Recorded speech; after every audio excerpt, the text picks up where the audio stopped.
பிரம்மாண்டமான கிருஷ்ணர் 25 அடிக்கு அமர்ந்த கோலத்துல இருக்கிற கிருஷ்ணர் இங்க இருக்காருங்க.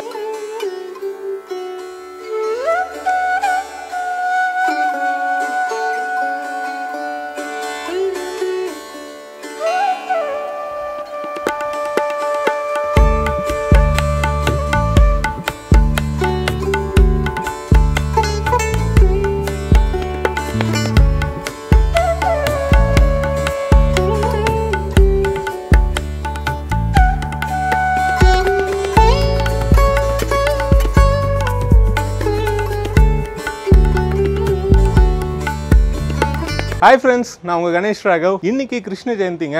அனைவருக்கும் கிருஷ்ண ஜெயந்தி நல்வாழ்த்துக்கள். இன்னைக்கு மிக முக்கியமான ஒரு கிருஷ்ணர் கோயிலுக்கு நம்ம போறோங்க. காஞ்சிபுரத்துல இருக்கிற ஒரு கிருஷ்ணர் கோயில். காஞ்சிபுரத்துல இருக்கிறவங்களுக்கே நிறைய பேருக்கு இப்படி ஒரு கோயில் இங்க இருக்கான்னு தெரியாது. அந்த அளவுக்கு ஒரு மிக முக்கியமான பிரம்மாண்டமான கிருஷ்ணர் 25 அடிக்கு அமர்ந்த கோலத்துல இருக்கிற கிருஷ்ணர் இங்க இருக்காருங்க. திருப்பாடகம் அப்படின்னு சொல்லுவாங்க. பாண்டவ தூத பெருமாள் கோயிலுங்க. கிருஷ்ணர் பாண்டவர்களுக்கு தூது போகும்போது ஒரு விஸ்வரூப காட்சி கொடுத்தாரு. அந்த ஒரு விஸ்வரூபத்திலேயே இந்த கோயிலில் இருக்காரு. அந்த கோயிலுக்கு போயிட்டு அந்த கோயிலோடைய அழகு, அந்த கோயிலோடைய வரலாறு, புராணம், அங்கே கிருஷ்ணர் எப்படி இருக்காரு, அது அனைத்தும் இந்த காணொலியில் இருக்க போது வாங்க கோயிலுக்கு போகலாம். திருப்பாடகம் பாண்டவ தூத பெருமாள் கோயில் மிக முக்கியமான ஒரு திவ்ய தேசமுங்க. காஞ்சிபுரத்தில் நிறைய சிவன் கோயில்கள், நிறைய பெருமாள் கோயில்கள் இருக்கு. அதுலேயும் மிக முக்கியமான பெருமாள் கோயில்கள் 108 திவ்ய தேசத்தில் இடம்பெற்ற 15 கோயில்கள் காஞ்சிபுரத்தில் இருக்கு. இந்த கோயில் ஒரு கிருஷ்ணர் கோயில்னு சொல்லணும். இங்க உலகத்துல வேறு எங்கும் இல்லாத அளவுல 25 அடி உயரத்தில் அமர்ந்த கோலத்தில் வேறு எங்கும் இல்லாத அளவுக்கு உலகத்தில் இப்படி ஒரு கிருஷ்ணரை நீங்கள் வேற எங்கேயுமே பார்க்க முடியாது. அதுவும் ஒரு கருவறையில் இவ்வளோ உயரமாக ஒரு கிருஷ்ணரை நீங்கள் பார்க்கவே முடியாதுங்க. இப்படி ஒரு கோயில் இங்கே இருக்கிறது நிறைய பேருக்கு தெரியாது.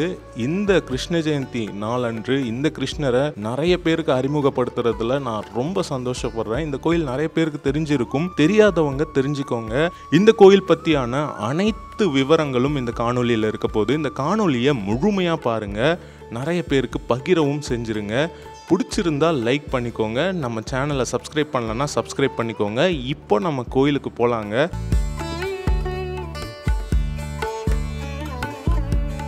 இப்போ நம்ம கோயிலுக்கு போகிறதுக்கு முன்னாடி ஒரு சின்ன தகவலுங்க. நம்ம கடை திருக்கச்சி ஹேண்டிகிராஃப்ட்ஸ் காஞ்சிபுரத்தில் இருக்குங்க. இங்கே சுவாமியோடைய பித்தளை சிலைகள் இருக்குது, இங்கே விளக்குகள் இருக்குது. இதெல்லாம் நீங்கள் ஆர்டர் பண்ணிக்கலாங்க. கான்டாக்ட் நம்பர் இங்கே டிஸ்பிளேயில் தெரியுது. அது மூலயமா நீங்கள் கால் பண்ணி இல்லை வாட்ஸ்அப் பண்ணி ஆர்டர் பண்ணலாம். இல்லைனா நேராக கடைக்கு வந்தும் பார்க்கலாங்க. இந்த கடை ஏகாம்பரநாதர் கோயில் சன்னதி தெருவில் ஏகாம்பரநாதர் கோயில் கோபுரத்துக்கு முன்னாடி இருக்கிற 4 கால் மண்டபத்துக்கு பக்கத்தில் இருக்குங்க. திருப்பாடகம் பாண்டவ தூத பெருமாள் கோயில் எங்கே இருக்குது அப்படின்னு கேட்டிங்கன்னா, காஞ்சிபுரத்தில் ஏகாம்பரநாதர் கோயில் சன்னதி தெருவில் நீங்கள் வந்தீங்கனாலே இந்த கோயிலுக்கு நீங்கள் போயிடலாங்க. இந்த கோயிலோடைய லொக்கேஷன் லிங்க் கீழே டிஸ்கிரிப்ஷனில் தரேன். இந்த கோயில் திறந்திருக்கும் நேரம் அது எல்லாமே இந்த வீடியோலேயே நான் குறிப்பிட்டிருக்கேன். கண்டிப்பாக நீங்களும் வந்து பாருங்கள், பிரம்மாண்ட கிருஷ்ணரை தரிசனம் பண்ணுங்கள். இப்போ நம்ம இந்த கோயிலுக்கு போகலாங்க. வாங்க போகலாம். வந்துட்டோங்க.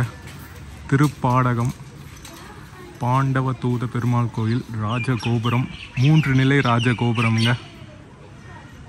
நம்மளை வரவேற்கிற மாதிரி இந்த பேர்ட்ஸ்லாம் சத்தம் எழுப்புது, கூவுது. நம்ம போவோம் உள்ள.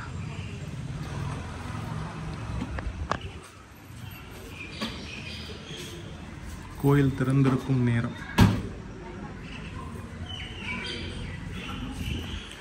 உள்ள போகலாம் நம்ம. வாவ், கொடிமரம், பலிபீடம், இங்கே கருடருடைய சன்னதி, சுவாமி விமானம் தெரியுது பாருங்கள். இங்கே மேலே சுதை சிற்பமாக சுவாமி தெரிகிறார் பார்த்தீங்களா? அப்படி தான் உள்ளே இருப்பார். நான் ஜூம் பண்ணி காட்டுறேன். அதை இப்படி தாங்க இருப்பார் சுவாமி அமர்ந்த கோலத்தில். பாண்டவ தூத பெருமாள்.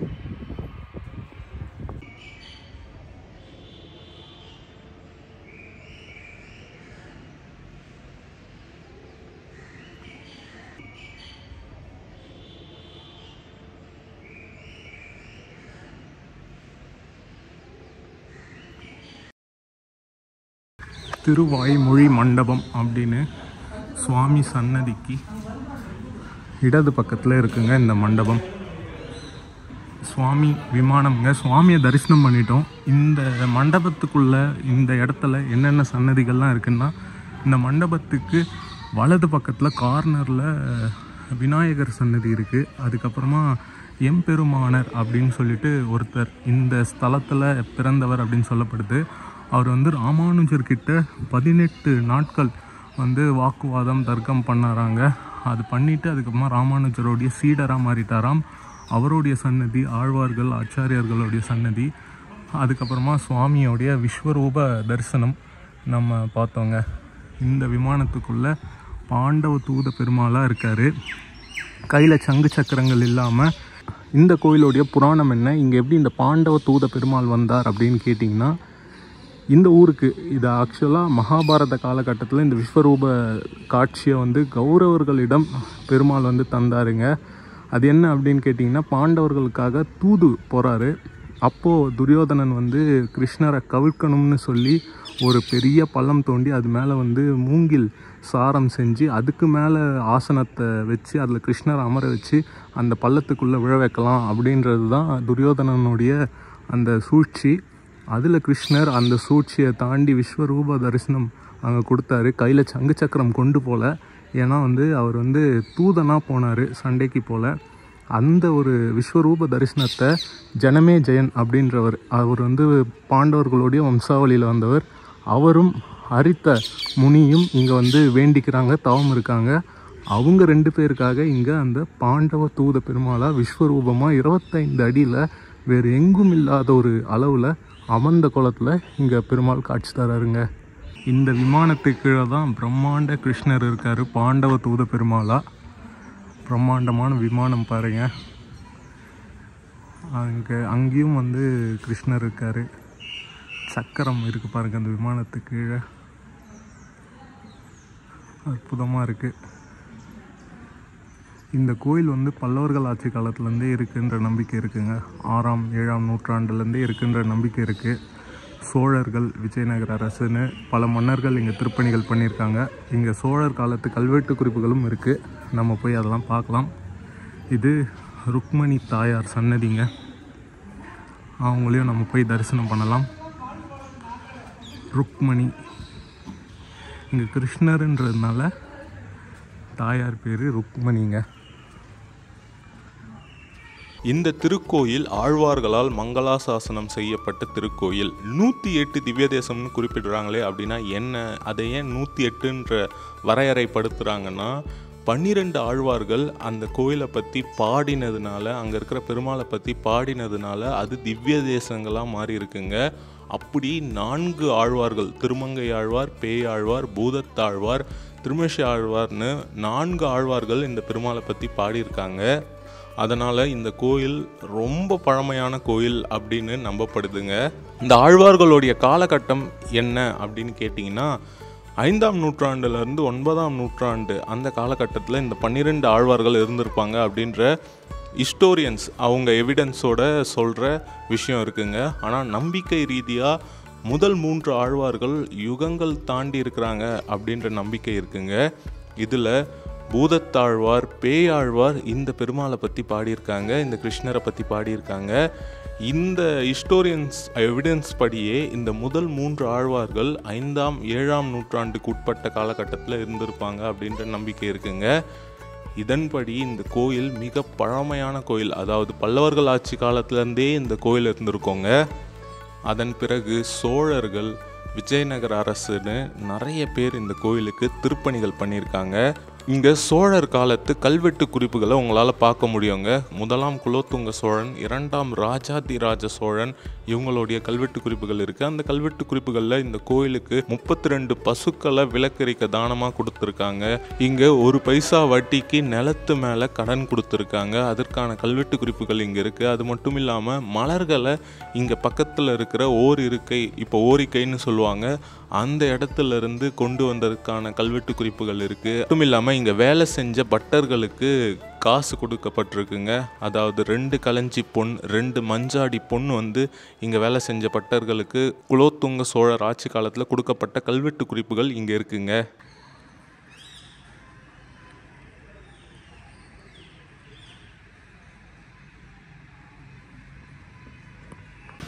ருக்மணி தாயார் சன்னதி. இங்கே பாருங்கள் விமானம். இந்த விமானத்துக்கு மேலே அந்த ஒரு விஷயம் இருக்குது பார்த்தீங்களா, அது நிறைய பேருக்கு தெரியாது. நீங்கள் கோயிலில் நிறைய இடத்துல பார்க்கலாம்.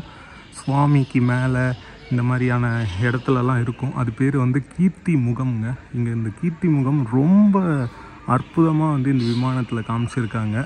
இந்த கீர்த்தி முகம்ன்றது வந்து பார்த்திங்கன்னா பக்தர்களுடைய ஆணவம், அகந்தை, பொறாமை, அந்த மாதிரியான எண்ணங்களை, தீய எண்ணங்களை விழுங்கிறதுக்காக இருக்கிற ஒரு சுயநலமற்ற ஒரு ஒரு ஒரு மிருகம் அப்படின்னு சொல்லணுங்க. இது சிவபெருமானால் உருவாக்கப்பட்டுச்சு அப்படின்ற புராணம். இந்த கீர்த்தி முகத்துக்கே ஒரு புராணம் இருக்குது. ஆனால் இதை நிறைய பேர் நோட் பண்ண மாட்டாங்க கோயிலுக்கு வந்தால். இந்த ஒரு விமானத்தில் மிக பிரம்மாண்டமாக இந்த கீர்த்தி முகம் நல்லா காமிச்சிருக்காங்க.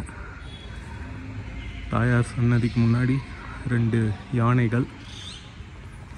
இப்போ சமீபத்தில் தாங்க கும்பாபிஷேகம் நடைபெற்றுது இந்த கோயிலுக்கு. ரொம்ப அழகாக இருக்குங்க.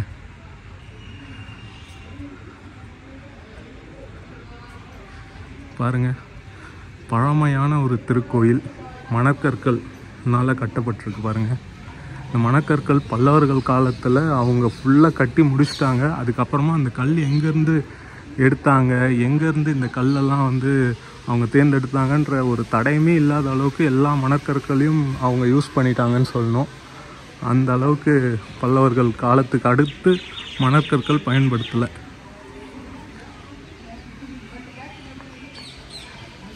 வாவ், இந்த இடத்துலேருந்து பாருங்கள் விமானம், கோபுரம், கொடிமரம், இங்கே தாயார் விமானம் எல்லாம் நல்லா தெரியுதுங்க. தாயார் விமானத்தில் பாருங்கள் சிம்ம வாகனம்லாம் இருக்குது பாருங்கள். இவங்க காமாட்சி அம்மன் மாதிரி இருக்காங்க பாருங்கள். இதெல்லாம் ஒரு அரிதான காட்சிங்க. இங்கே பாருங்கள் சுவாமி விமானம், பிரம்மாண்டமான விமானம். விமானத்தை சுற்றி ஒரு தோட்டம் மாதிரி ஒரு அமைப்பு. நல்லா தாங்க இருக்கு.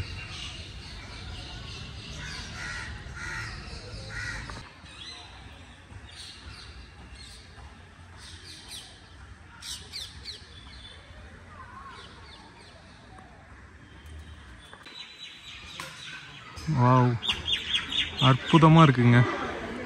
இங்கேருந்து நல்லா இருக்கு. பிரம்மாண்ட விமானம். இங்கே கோசாலை இருக்குங்க. இங்கே குலோத்துங்க சோழர் ஆட்சி காலத்தில் இந்த கோயிலுக்கு வந்து 32 மாடுகள் வந்து கொடுத்துருக்காங்க. அது கல்வெட்டு குறிப்புகளாக இங்கே இருக்குது.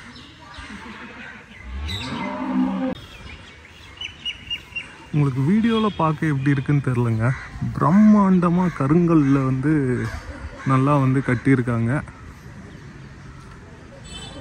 மேலே சுதை சிற்பமாக இங்கே பாருங்கள் பரமபதநாதர் அப்படின்னு சொல்லுவாங்க. இந்த மாதிரி காலை மேலே தூக்கிட்டு நாகம் மேலே அமர்ந்த கோலத்தில் இருக்கிற இந்த ஒரு கோலத்தை வந்து பரமபதநாதர்னு சொல்லுவாங்க. இப்படி தான் வந்து வைகுண்டத்தில் பெருமாள் இருப்பார்.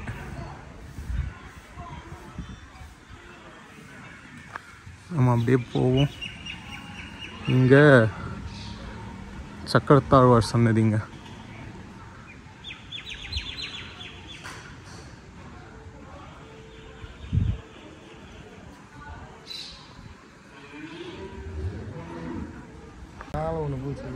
சக்கரத்தாழ்வார் சன்னதிங்க.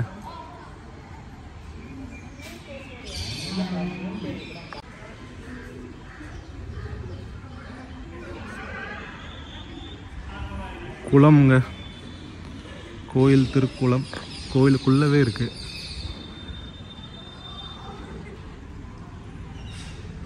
நிறைய பறவைகள் இருக்குங்க இந்த கோயிலில். புறா, கிளி, அங்கே பாருங்க ஒற்றுமையாக கோயிலில் வாழுதுங்க.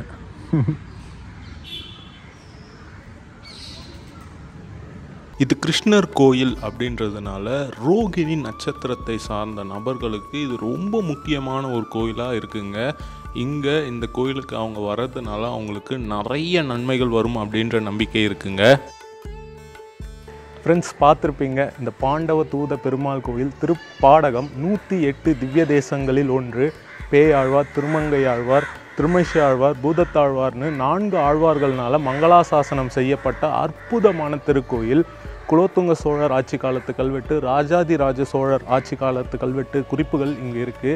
அது மட்டும் இல்லாமல் புராணம் படி இங்கே இந்த விஸ்வரூப கிருஷ்ணர் இந்த விமானத்துக்குள்ளே இருக்கார். 25 அடி உயரத்தில் விஸ்வரூபமாக காட்சி தந்துட்டுருக்காரு. கண்டிப்பாக இந்த காணொளி மூலயமா இந்த கோயில் பற்றியான தகவல்கள், இந்த கிருஷ்ணருடைய புராணம், அது அனைத்தையும் நீங்கள் தெரிஞ்சிட்ருப்பீங்கன்னு நினைக்கிறேன். இதே மாதிரி இன்னொரு காணொளியில் நான் உங்களை சந்திக்கிறேன். Bye from Ganesh Raghav friends. Bye.